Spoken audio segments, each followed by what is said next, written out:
एकात्मिक शेती. एकात्मिक शेती म्हणजे काय? एकात्मिक शेतीमध्ये पशुपालन, कुक्कुटपालन, मत्स्यपालन, बागायती, बायोगॅस इत्यादी कृषी घटक एकत्र जोडून आलेली शेती पद्धत. या शेतीत प्रत्येक घटक दुसऱ्या घटकाला पूरक असते. एकात्मिक शेतीची उद्दिष्टे: जमिनीचा, पाण्याचा आणि श्रमाचा सर्वाधिक व पर्यावरणपूरक वापर करणे, शेतकऱ्याचे उत्पन्न वाढवणे आणि शेतीतून सतत उत्पन्न मिळवणे, पर्यावरणाचे संतुलन राखणे. एकात्मिक शेतीचे घटक: शेती पिकं, त्यामध्ये फळबागा इत्यादी झाडे पेरली जातात. नंतर पशुपालन, त्यामध्ये गाई, म्हशी, घोडे इत्यादींचे पालन केले जाते. कुक्कुटपालन, त्यामध्ये कोंबड्या व बदके इत्यादी पाळले जाते.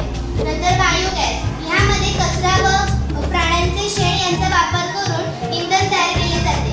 सौर ऊर्जा, हे पॅनल सूर्यप्रकाश शोषून घेते आणि ऊर्जेत निर्माण करतात.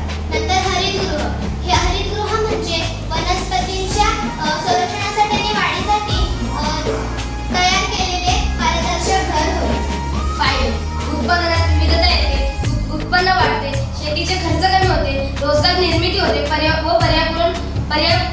पर्यावरणपूरक शेती होते.